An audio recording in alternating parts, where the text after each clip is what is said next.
I have 216,000 subscribers on this channel, but I do want more subscribers. I want 1 million people to look at all the videos I upload. I know you'll see this camera quality right here. I know you see this new PC that I'm editing my videos on, and I really appreciate everyone's support. I am now closer to 1 million subscribers than I am to 0. And honestly, thanks to you guys, I just feel like my dreams are coming true.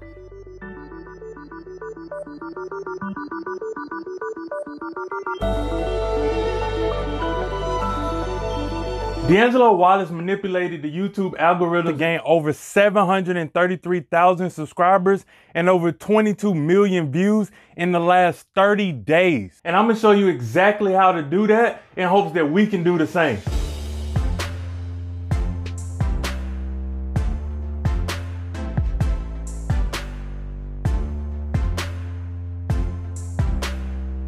What's up, guys? I'm Jamal Nolan, back with another episode of Culture Breakdown. If you're new to this channel, welcome. How you doing? And I just want to cut straight to the chase because this video is already going to be like double the length of a normal Culture Breakdown. So I don't want to waste any words. I just want to give you guys all the facts. If you don't know who Deangelo Wallace is, he is a commentator on the YouTube platform, and he has been experiencing tremendous growth in the last couple of weeks. And I want to break that down. There are certain elements that Deangelo puts in each one of his videos that I'm going to include in this video, but I'm also going to break them down for you and explain to you exactly why and how he does this. The reason why this video is going to be almost twice as long as the Culture Breakdown is because I did a lot of research for you guys and I didn't want to shortchange you. So this is going to be the most comprehensive breakdown that I've ever done. And as well as it's broken down into 2 parts.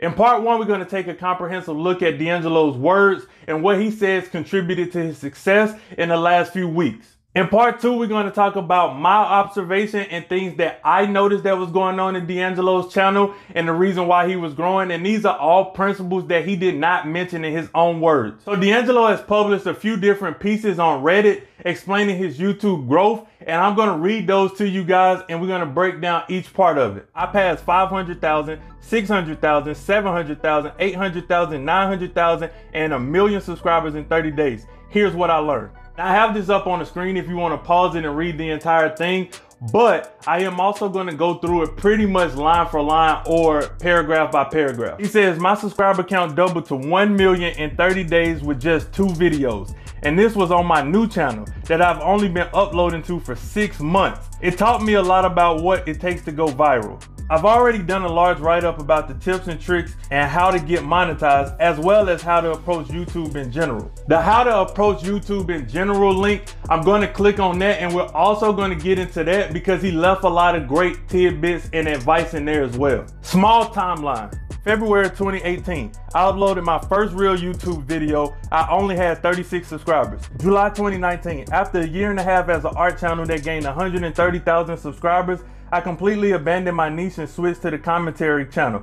Even though this is against the rules of a good YouTube practice, I knew I would be happier creating commentary content, therefore the videos would be better. It was the right decision. Obviously, in retrospect, it was the right decision for him, but even at the time, he felt like that was the right decision. And he's correct. That is against the rules of YouTube. If you listen to any YouTube advice channel, they're going to tell you to stick to your niche. But I will also say that it goes along with the rules as well because he chose a happier path. He wanted to do something that would make him happy and make content that he felt good about. That's really another YouTube rule. You want to make content that is good for you and stuff that you enjoy making. Period, point blank. It doesn't matter if you change your niche or you change your mind. Just make what you want to create. January 2020, after a year and a half as a commentary channel, I had reached 274,000 subscribers. I started posting longer, separate videos on a second channel that I had made a while back for a joke. July 2020, after 6 months of posting and growing to the 430,000 range on both channels, I went viral on the second channel twice in a row. On the channel, I passed 500,000, 600,000, 700,000, 800,000, 900,000, and 1 million subscribers all in 30 days time period. I now have 1 million subscribers on YouTube. I want to correct those numbers. As of today, he has 1.2 3 million subscribers, and his secondary channel has over 680,000 subscribers now. Before I get into what Deangelo has written here in this next session, I do want to say that it's pretty lengthy, but he's a phenomenal writer. On this thing, I don't want to read everything. I just want to highlight certain parts and then break that down for you. I've learned that there are 3 tiers to YouTube success. Every YouTube channel has 3 tiers of success. This isn't any sort of official thing. This is just my conclusion I've come to by examining hundreds or even thousands of channels on Social Blade. The first tier of YouTube success is where someone just creates content every now and then, or maybe even regularly, but have no real goals in mind. I'm not talking about goals like I hope I get to 100 subscribers in 6 months, or I hope I get monetized by the end of the year, because those are not actionable things, and they are almost inevitable if you post consistently. Tier 1 channels are run by people who are not trying to build a massive social media presence, and there's nothing wrong with that. For many people, YouTube is just a fun hobby. And that's kind of where I want to stop for now, because YouTube is just a hobby for a lot of people. And if it's a hobby for you, you're probably not even watching this video this far in. But I just want to say that it's nothing wrong with that. But the people that generally watch videos like this, and the people that really want to grow a large social media platform, is trying to make a living from that. And those are the type of people that Deangelo is speaking to. Skip down a few sentences. He said, I wanted my channel to grow, of course, but I didn't know how people could even get 1 million subscribers. So I just assumed it would happen in time. There's a reason I'm still calling this a tier of success though. You're a successful YouTuber if you upload anything at all, because you're already ahead of millions of people who wanted to do it but never tried. That last point is a great point. Like, YouTube is extremely competitive, and we're gonna get to that in a second. But YouTube competitive, but there's so many more people who are just afraid to click play. I know I was one of those people a year ago. I did just nervous. But now that you're here, you're doing it consistently, you have no choice but to just kind of officially, once you want to take it serious, you kind of move your way into tier 2. Tier 2 of YouTube success is a lot less fun. Channels in tier 2 still have fun on camera, but behind the scenes, they're actively trying to expand their presence. Not by just uploading good videos and hoping they perform well, but by obsessively and extensively searching other channels, comparing numbers, tracking their own success, and adapting their strategies to figure out the best practices. The reason being in tier 2 is frustrating at first is because there is no guideline for it, and the best practices will wholly depend on your niche. Now, this is a fact. Once you're a YouTuber and you're like trying to make this an official business, you spend day and night thinking about how you can consistently grow, how you can make better content, and how you can find and service your audience. So here I'm in total agreement with Deangelo in tier 2 as well, that this is just the tier you kind of find yourself in eventually when you take this serious. And that's where I'm at, like just constantly trying to think of new and creative ideas, but also just working the system. For example, I started tier 2 by switching from the art channel to the commentary channel. But this wasn't a decision made on a whim. I knew I would be happier creating commentary content and that I could bring something unique to the space, but I also knew that I was going to have to compete with tons of other commentary channels on YouTube. So there's 2 points there that I want to break down. Is number 1 is just doing something that you love, which we already spoke about. He knew that would be best for him. Great job. That's exactly what you're supposed to do. The second part of that is knowing that you can bring something new to that field, to that niche. That is a big factor. And Deangelo has done a fantastic job of just having his own style. So I researched them. I looked at Social Blade of nearly every commentating channel for 100,000, where I was, to 5 million. I saw how they performed monthly, which videos did well and which ones did poorly, and how these people were presenting their content online. The main difference in tier 2 is that you have to analyze other people's analytics far more closely than you're analyzing your own. You can't learn anything new from yourself, but if you start looking at other people, you'll never stop learning. Hey, he is preaching right now. I'm telling you, that is a straight fact. Like, if you, and ask yourself this, do you analyze other channels? You go to Social Blade or TubeBuddy and analyze other people in your niche's channel. If you're not doing that, you should start doing it like immediately.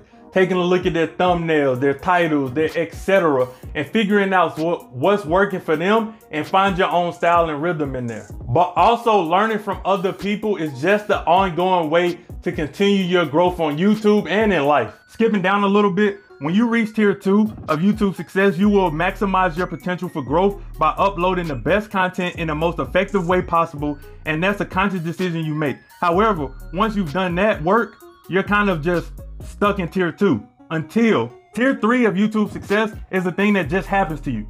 You can't step into it. It's all about the algorithms. Channel in this tier 3 are channels that YouTube has decided to start recommending to an abnormal amount of people. Not just because of random chance, but because the channel has done tier 2 so well that it's primed for a huge blow up. That's why I want to step in again.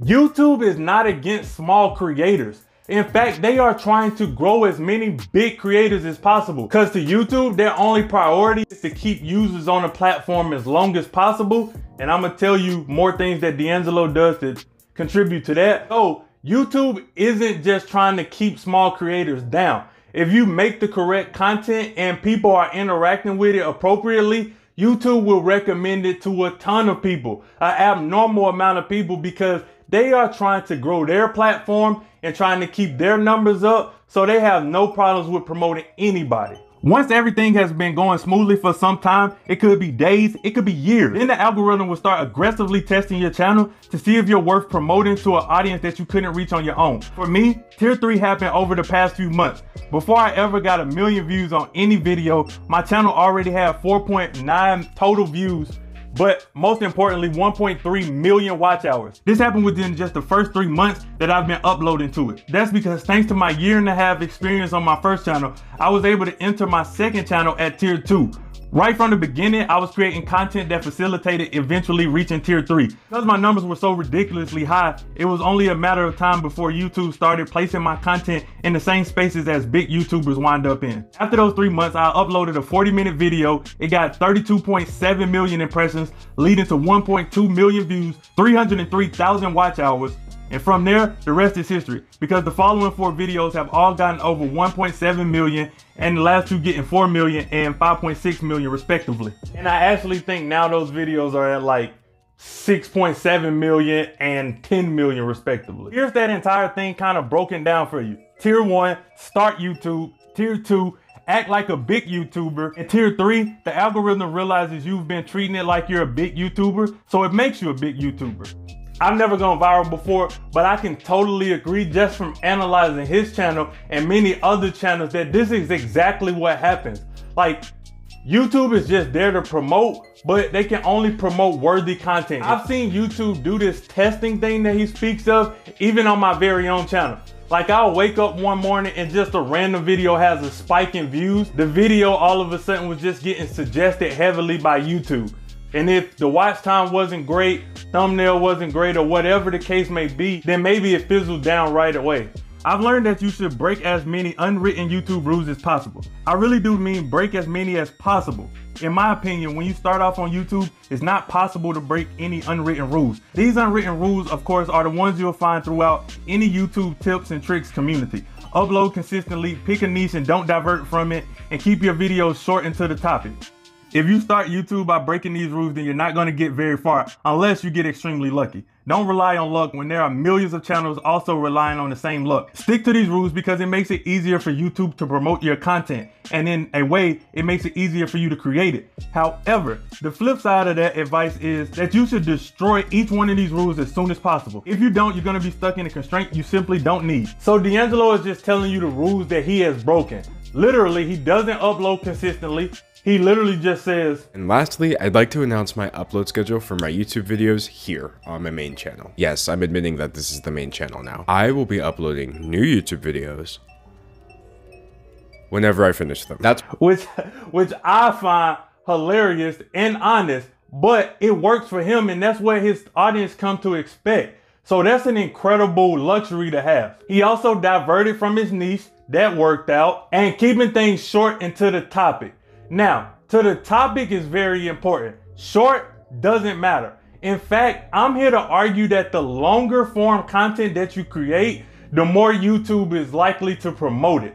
I don't know why, but I've just, from my research and what I've been seeing in the last couple months, YouTube seems to be promoting videos that are 15, 20, 30, 40 minutes long, much more than they are promoting videos that's 10 minutes and less. I know the sweet spot standard was like 10 minutes, but I believe that YouTube has quietly increased that to 15, 20, 25, 30 minute videos. That's one of the reasons why this video is so much longer, is because not only did I want to be comprehensive, but I wanted to test that theory a little bit more. And then D'Angelo started making 40-minute videos and blew up. So we can all agree that that's an unwritten rule that's starting to work in some people's favor. Now, can you break all of these rules? Absolutely not. And can you do it right at the beginning? No, but do it as soon as you possibly can. I first broke the rules 1.5 years ago when I switched my niche completely away from the art channel. This was an insanely risky thing to do at 130,000 subscribers, but I believe not just in my ability to grow further, but in my subscribers to stay with me. The overwhelming majority of them did. I started breaking more unwritten rules around 3 months ago. I have been uploading consistent, shorter videos, but then I felt compelled to make a longer video, and I knew that it would be worth it for me to express myself. This is what I'm talking about. D'Angelo kind of stumbled upon making long form videos, and it worked out for him. This would have been a trade-off because I couldn't upload as frequently, but it turned out that this was the video that got 1.7 million views. Since then, I now can treat each video the same way, a passion project that takes as long as it takes. My last 5 videos have been over 40 minutes long, and it's just uploading them whenever I finish them, whether it takes 2 weeks or 2 months. If I was sticking to the rules, I would not have gotten this far, and I would not be happy with the content I'm creating. You'll know when you have enough momentum to step outside the box, and if it doesn't work, try it again later. Don't do things simply because that's the way they've always been done, and that's what everyone recommends. Instead, do as much as you can get away with. So what I think about this approach is D'Angelo is considering quality over quantity. And I don't mean quality as far as like camera quality, background setup, or none of that, because he started out with such a simple setup and recording on his phone. What I mean quality is the content. The content is the only thing that matters. Like I recently was looking for a way to like shrink this shirt because I got it months ago when I was much bigger. And the first video that came up in the recommendation section was terrible quality. The camera was shaky, she was stuttering. Nothing about it was professional, but it had millions of views because it gave you the information you were looking for. That's what matters the most, is getting quality substance within a video, which is what I set out to put in this video. And a few other things that D'Angelo does to break the rules I find pretty hilarious. First of all, his titles are not searchable at all.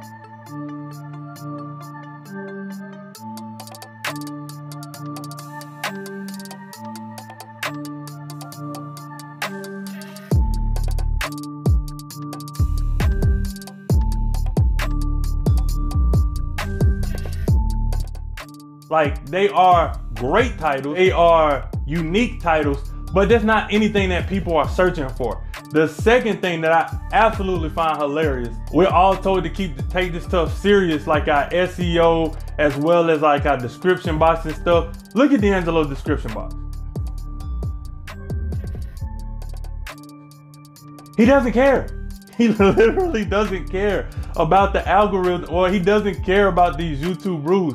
And he's proving the point that some of that stuff is not even necessary. I find that hilarious, and kudos to you, my brother, for killing it.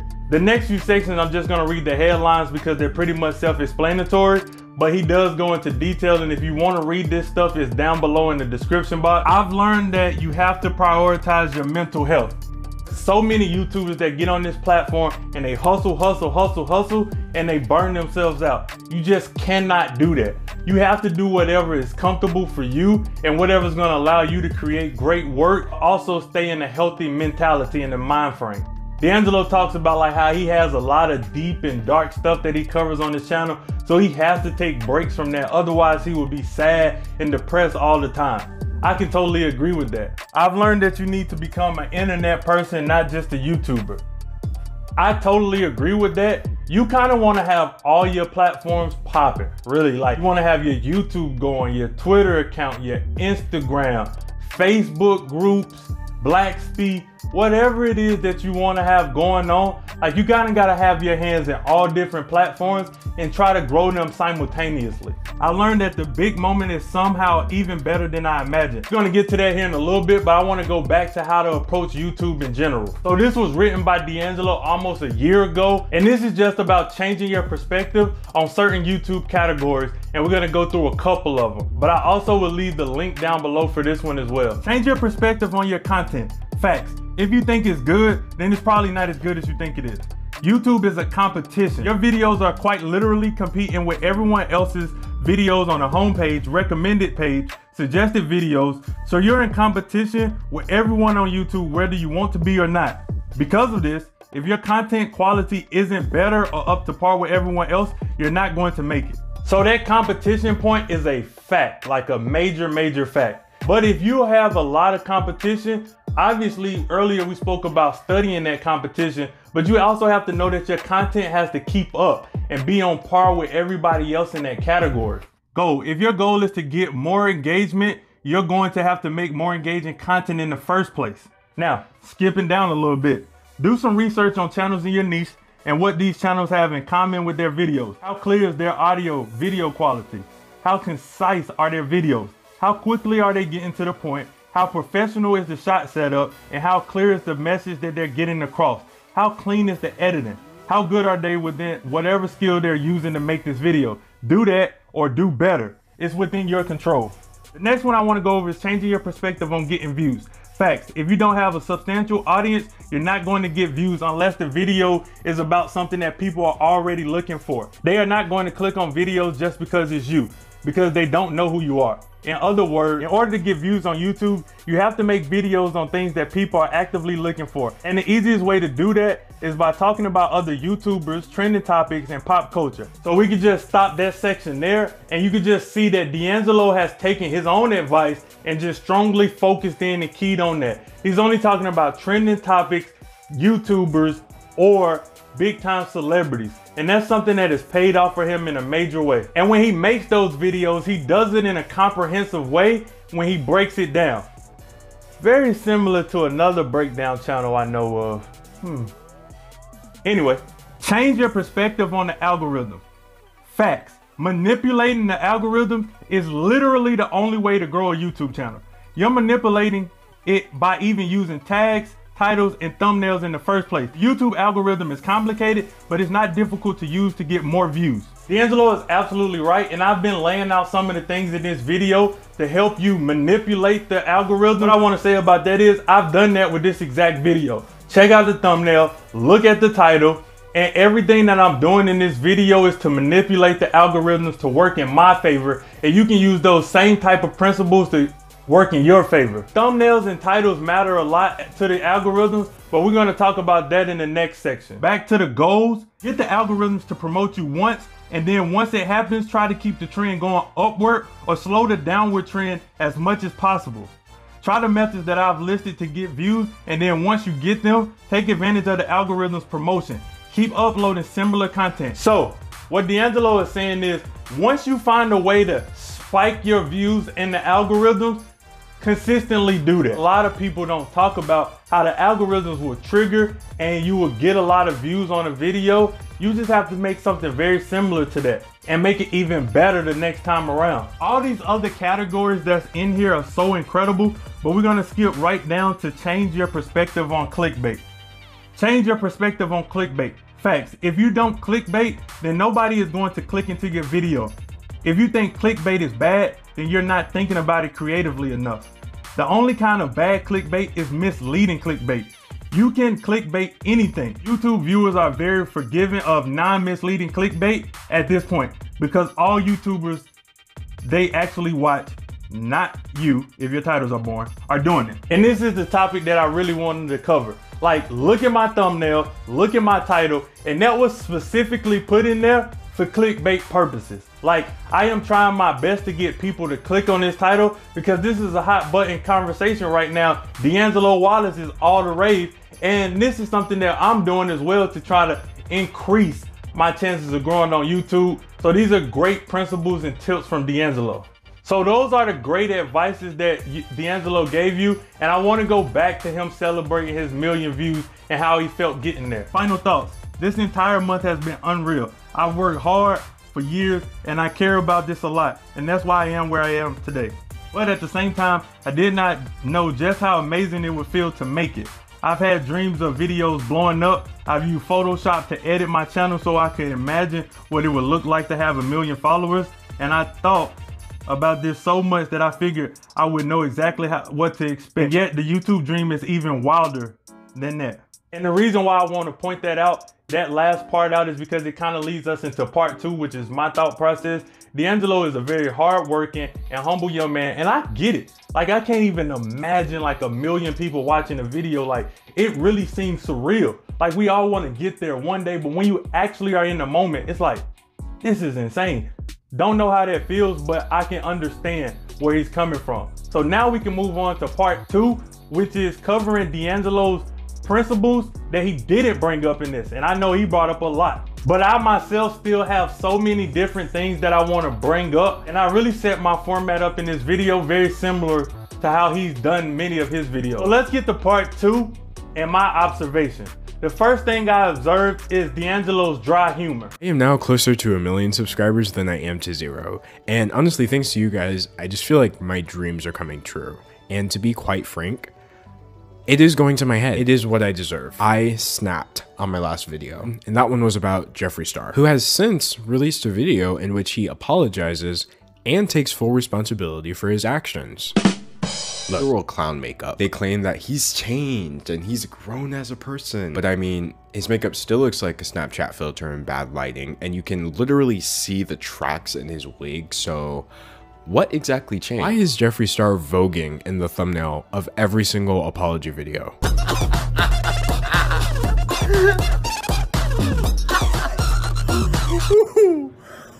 I love karma. I have to laugh. Otherwise, I'd probably cry. I find this stuff hilarious, man. Like, he is actually really funny, and he does it effortlessly without even appearing to care or without even trying. Like, he's just there speaking in this calm voice. He doesn't seem to be or appear to be making a joke, and he's funny. Like, and I think that resonates with the audience, and that's why you're able to attract so many people in. Next thing is, he is very detail oriented and thorough with his investigations, his videos. He brings you all the details he possibly can. And yet again, that's something that I'm trying to do for you guys in this video by bringing you so much thorough, detailed evidence and video footage. Let's talk about this video. I put everything into it. I honestly feel like Alexander Hamilton while creating this. Why do you edit like you're running out of time? Edit day and night like you're running out of time. The reason it's almost as long as a feature film is because it's actually in 3 parts. In part 1, I want to look at Shane Dawson in the present. What is going on with Shane right now? He's lost 1.4 million subscribers, almost 1 million Instagram followers, and he's deleted over 1 billion views worth of videos from his channel. He's also a very honest individual. People can feel his honesty, his sincerity when he was making these videos, and that's something that resonates with his audience as well and allows him to connect with them. I pointed this out earlier, but long format videos, I just think that's kind of the way to go with YouTube now. If you can make long content, go for it, but it has to still be quality because you don't want your watch time to be super trash on it either. But I mean, you're still gonna get views, it's just not gonna be as effective. But I do believe that long form content, YouTube is starting to suggest a lot more. And if anybody is still watching this video to this point, I appreciate you. That means I did what I was supposed to do by making this compelling as possible, but also giving you as much detail. And the last thing is bingeable content. Like me, myself personally, I'm not watching 20-minute, 30-minute, and 40-minute videos all in one sitting. But it has to be good enough for me to want to come back and watch that video again, and then go on to another one and another one and another one. So you have to set up your YouTube channel like a TV show. Think about it as your TV show, and you just want people to come back and watch as much of that content as they possibly can, and on reruns. So my part 2 was much simpler than the part 1, but there you have it. Like, that's all the information that I feel like Deangelo Wallace has used in the last 30 days, the last 5 or 6 weeks to explode on YouTube. So I want to say thank you guys for watching this week's episode of Culture Breakdown. I know it was super long, but I appreciate you guys so much, and be sure to like, comment, and subscribe. And until next time, I'm out.